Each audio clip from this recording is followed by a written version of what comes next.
Yeah, it's your girl with me, Ma. Shout out my boy Truth, but RapMatic all day, every day, huh?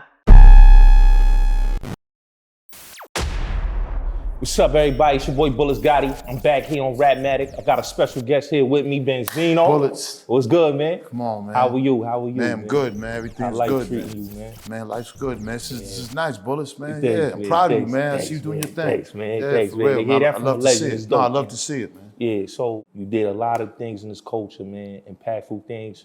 We talking about from what you did with the music thing, Right. what you did with the magazine, Right. the awards and everything, man. Right, I just right. want I to give you appreciate your it. flowers, Oh, I man. appreciate that, A lot of Bullets. people don't do that. No, it means a lot, especially Yeah. coming from the young generation. Yeah, You know, that means a lot. Yeah, so Zeno, man, a lot's been going on in the industry. Yeah, well, man, we here to talk about it all, Bullets. Lots been That's going why I'm on. here, man. So, Zeno, you know, next year gonna be the 30th anniversary. Oh, it's the 30th anniversary right now. Let me just stop with the Source Awards. Yeah, the 30th anniversary. Man. Let's talk about that legendary Source Awards, man. Pac, Tribe. Man, you know, so the Source Awards really was something that back in hip hop in the early '90s, you know, the Grammys had just started to kind of, I guess, make hip hop a category, and we just felt like they wasn't really doing hip hop just due, you know, with who the nominees were, with not necessarily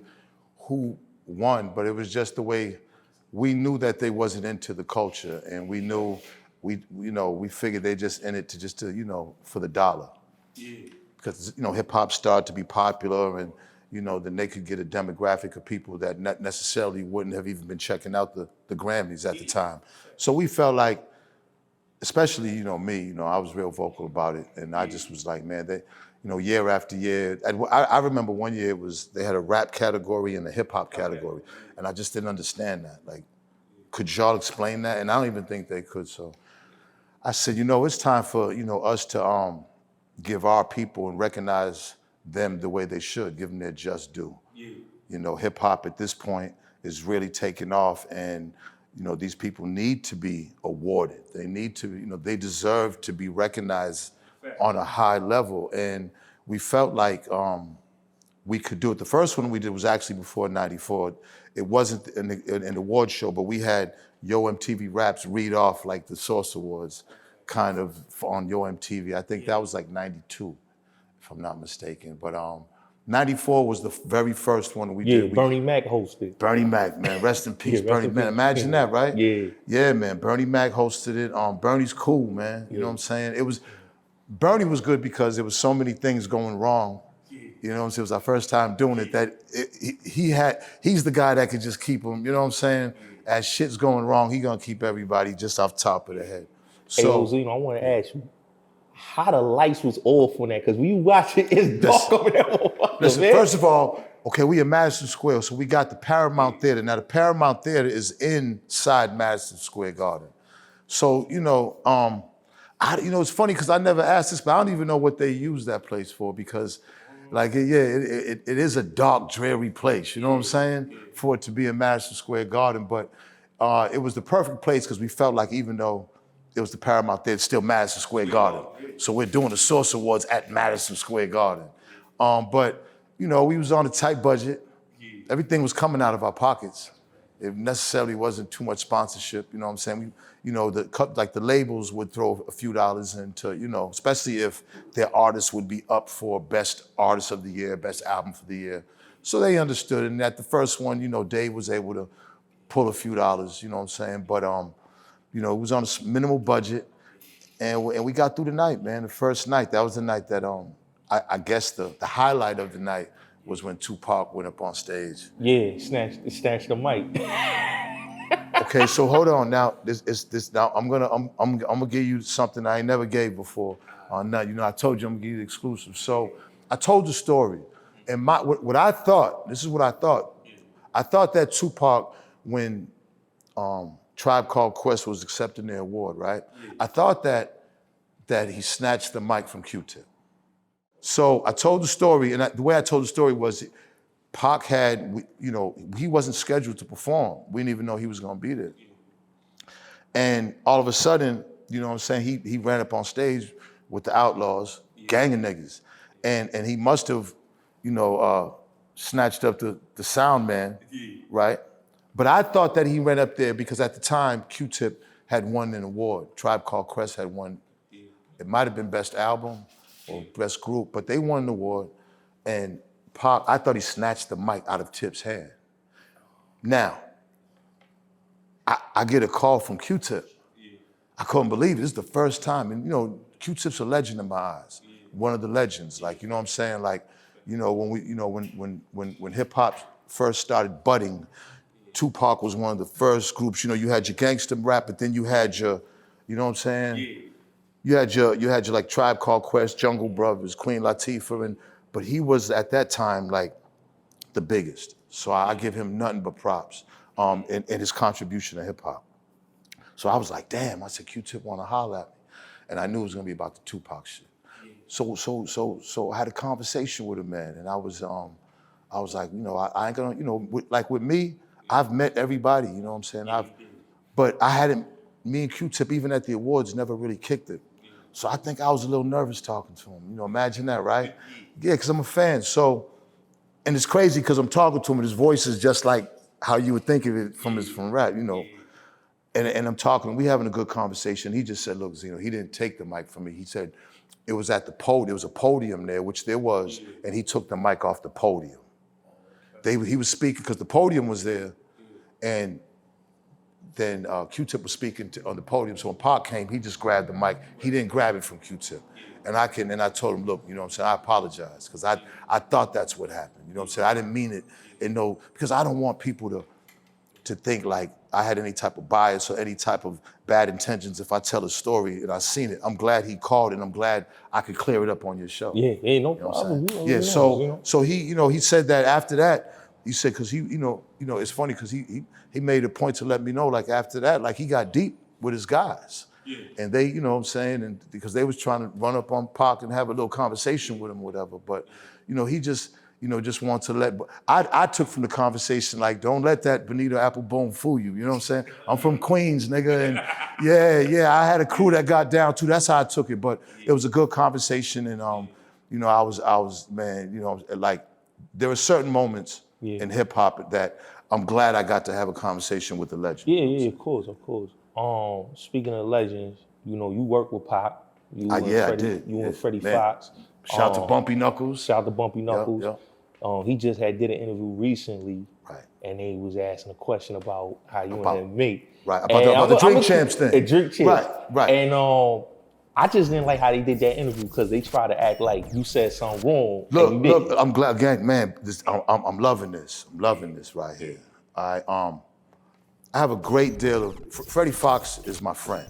I've known Fox for a long time through my brother in Four Corners, Big Chuck. All right, Chuck, Eric B. God bless the dead, Eric's brother. Your Aunt Live. They was all fucking with Chuck in Boston heavy. Fox would be up in Boston with Fox was a real PIMP, and Fox would have his chicks in the beam running the strobe at the time, and niggas knew not to fuck, in Boston, because Boston's still wild. So niggas in Boston fuck with Fox, right? So we was signed to Flavor Unit, and we was the only group from Boston. Shakim, shout out to Shakim and Latifah. They fucked with us, you know what I'm saying? Because we was on Tommy Boy, and then, we had got sued by police. We got dropped from Tommy Boy over a song we put out, One in the Chamber, and then Shakim signed us. And it was dope because everybody at the time on Flavor Unit was from Jersey. Facts. Other than Fox, but everybody else was from Jersey. Yeah, so for them to sign us, we would go up there on picture day and there'd be all the groups and motherfuckers is looking at us like, what's up with these niggas? You know what I'm saying? Because we from Boston. You know what I'm saying? Jersey, Boston. So we went on a tour that, the first thing you do when you sign, you go on that tour, couple of vans, and Fox is the biggest nigga on the tour. You know what I'm saying? And he's bullying. I'm watching him pretty much, you know what I'm saying? So we in DC. I didn't say nothing about, like, we was in Washington, D.C. Like, I got my guys, like, two times can tell the story, too. Like, everybody who was on that van can tell the story. I'm not saying this to make Fox look bad. This is a story that just happened. And I just remember there was an argument, and I think Fox had said something to me, and I think, I had the strap. Yeah. And I pulled it out. I was a little, you know what I'm saying? I'm like, nah, it ain't happening, because Fox is a big nigga, you know what I'm saying? Yeah. So Fox got off the bus. Off the van. And he bounced. All right. So I don't know exactly how later on it had got squashed. I think Shakim might have came between it. I think Shakim, matter of fact, it was. I got a call from Shakim, and you know what I'm saying, somehow we had squashed it. I think through Shakim. And then that's when I got the call. Now I know on the podcast they trying to make it seem like, well, that's a story, but I assumed, right? Because I'm in the RSO. I got 2 members in the RSO who's dope as fuck. Tony Rome and E. Devious, who to me was doper than me on the mic. All right. So when he said that he wanted me to do the song with Pac, I'm like, me? I'm like, my nigga, you sure you don't want? So I'm assuming, well, maybe because of what happened, and he figured like, look, you know what I'm saying? You know what I mean? Like, we cool now, and like, let me show this as a thing of solidarity because of what happened. It wasn't a fact of anything else. Like, again, a lot of times when you tell these stories, it's to stroke egos. Like, I don't stroke my ego when I'm telling these stories, because he's an amazing dude. And I know at the time, Up and Up, Fox would have probably fucked me up fighting. So what else am I gonna do? You know what I'm saying? But to defend myself. That's a fact. You know what I'm saying? So it wasn't like I'm trying to make him look bad. That's a story that happened. You know what I'm saying? So I don't, again, podcasts, the internet, it's hard. It's hard because a lot of times motherfuckers don't know, can decipher what's true and what's not. You know what I'm saying? But I don't worry about that no more, because honestly, when niggas huff and puff on the internet, I look at it. I look at niggas, and this is, the niggas that, all the niggas that got shit to say about Zeno on the internet. I look at niggas the same way how, like, I look at, like, I love the Marvel movies, right? Like Wolverine, all that shit, Deadpool, like, them niggas get busy, you know what I'm saying? I look at niggas like that, because out here in the street, in the world where I grew up in, I realize there's the internet and there's the real world. In the real world, that shit doesn't happen. So, and most of my time is in the real world. So I look at that for what it is. It don't bother me like it used to, because I had to put this in my mind, like, man, I can't survive what I've survived and let some computer shit, internet shit trick me out of my motherfucking destiny. You know what I'm saying? With niggas and what they say and how they do. I can't control that. No. If you're in my space, then we're gonna deal each other like men, like I've been doing since I was 12, 13 years old. I'm not super nigga. I done took some W's and I took some L's like every other nigga has. You know what I'm saying? But what I will not do is be disrespected. You know what I'm saying? I want to ask you, Tommy Boy record. Tommy Boy. How was that situation, man? I mean, it was our first record deal. Tom Silverman was like, Tommy Boy was signing like, at that time, they even had Prince Raheem. He wasn't even Wu-Tang, then Wu-Tang had just formed. And Tommy Boy was the one snatching up a lot of the groups in New York. So I remember we opened up for Nardi in Boston, the A&R. Dave had invited the A&R, Kevin something. And he came up and we got our first record deal. We made a song about One in the Chamber. And at the time in Boston, police was killing niggas like on a regular basis, like every week at one point. Like, we was the number one, we was number one before Jersey in car theft. And before they changed the law, they was allowed to, like, if you was in the car, they was allowed to kill you. Like, they was allowed to chase you and just gun you the fuck down. And we had a lot of car thieves and niggas was getting killed left and right. And then just from a racist, Irish run police force, they hated niggas. You know what I'm saying? Like, they hated niggas. And like, I've got my ass beat, broke nose, all kind of shit by police. My worst beatings have been by police. And I had to grow up with that, growing up with that. Like, I was born in 65, so in the 70s is my teenage years. And I'm growing up in a racist city where if you're a kid that wants to go to a decent school and you get on the bus, they're gonna tip the whole bus over and try to kill your ass. Black kids had 3 or 4 kids would have to get escorts into great schools because schools in the hoods were so fucked up. You know what I'm saying? So this is what I grew, this is all I seen. And if it wasn't for my father dealing with white men and me being introduced and me understanding how great these guys are, I probably would have hated all white people. But I was able to balance it to say, well, you know what? All white people ain't bad. Because my father, these guys that my father bringing me around, these guys are great guys in my eyes. So, Tom, we wrote a song called One in the Chamber. It was about police killing niggas and getting over it, and we got sued by the police. Now the song's taken off, right? And Ice-T makes a song called Cop Killer. Cop Killer, at the time, Tom Silverman was independent. Cop Killer was on Warner Brothers, but it was a rock song. It wasn't a rap song. It really was rock. Even though Ice-T rapped on it, the song was being played on rock stations, right? So we did an interview. This was like the first controversy shit that was going on. And we got sued by the police because the police were saying that we're trying to say kill cops or whatever, right? So we're getting caught up because at the time, Warner Brothers just bought Tommy Boy. So now they're getting a lot of flack. Somebody does an interview, Rolling Stone does an interview, and says, hey, how do you feel like this has something to do with Ice-T? And I said, look, Ice-T's thing is different. You know what I'm saying? And our thing is different. I really didn't say too much, and they kind of put us against each other where he came back and said something. We do a show in Irvine, California. This is like in the 80s. And I remember it was like 15,000 people, and this is when the truce, they was trying to do the truce with the Crips and the Bloods. Crips and the Bloods, So we had like one of them K-Day shows where they invite a whole bunch of artists, Scarface, whole bunch of R&B artists. So they got a stage where the stage goes around like that and shit. Like it's a spin stage. So whoever comes on goes around.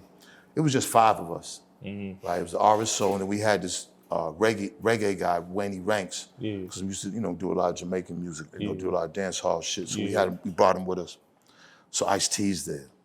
So niggas, I'm like, man, and so I'm thinking, and there's mad gang niggas there. I'm talking about this shit was like, my nigga, this shit was crazy. I was like, God damn. So I remember the nigga came over and was like, yo, Ice want to talk to you, bro. So I said, look, I huddled everybody up and shit. We on one side, Ice is over there. I said, look, listen to me. I said, man, we didn't have no strap, we didn't have no gun, nothing. I said, whatever happened, I said, everybody better be here fighting. I said, nobody better not fucking run. I said, man, whatever the fuck happened, niggas better fight. I said, niggas, I'm looking at their faces. I said, whatever, we stay right here, we fight right here, like, whatever happened, this is it, you know what I'm saying? So I go over there and Ice-T's over there. And I don't even know if he remembers this shit, but I remember he was like, so I go over, he's like, yo, man. He's like, man, I ain't got no beef with you, man. He's like, man, you see what I got going on over here, man? He started naming all kind of he's like, look out there. And he's naming out there, this is Irvine, California, and he's naming the people, because it's like an amphitheater, so everybody, that's the Grape Street Watts over there, and this is that, and he's naming shit. He's like, man, I'm about to bring the Bloods and Crips. So he got another like 75 niggas in the backstage area, but Bloods and Crips, because he's bringing them on together. They had this big flag that was made out of big as fuck, made out of blue and red rags and shit. Blue rag, okay. So they getting on, because somebody was performing, they getting ready to load up the back of the stage. All these niggas are coming up. He's like, man, I ain't got no beef. He said, look, man, if anything, man, let's get together and go out and kill some cops. Now he said that shit to me. I said, yeah.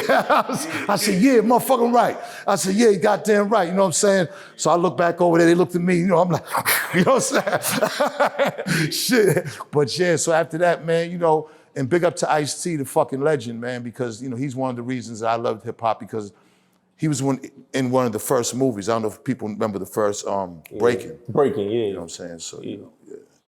Wack 100. Yeah. Let's get into that. I don't know Wack 100. I've never met Wack 100. Yeah. Wack 100 is an internet nigga. Wack 100 has said a bunch of shit. So I know like. Yo, Zeno, keep it a buck. I'm gonna keep it a buck.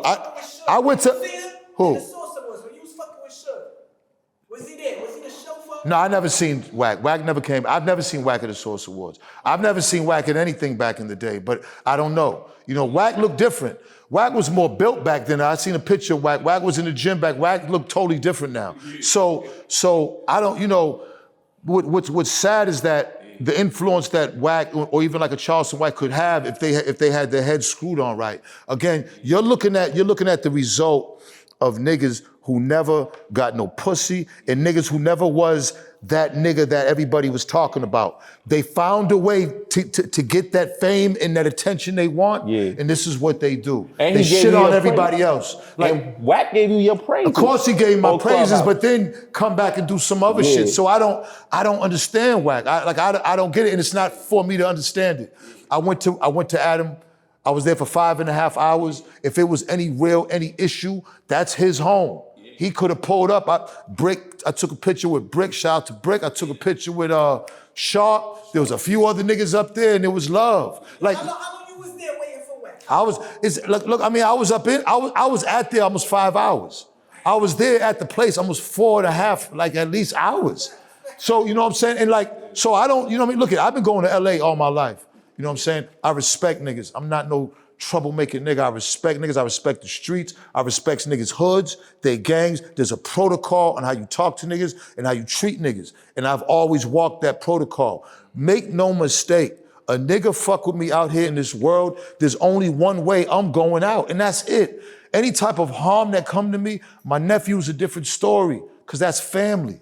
You know what I'm saying? You know, Wack bringing that up about the snitching thing, but he don't understand, like, and then I'm gonna run through that real quick, because that was his biggest thing about the snitch. So my nephew shoots me on broad daylight it's your mother's funeral. On a highway. The whole world sees it, all right? This is broad daylight on a major highway in Boston.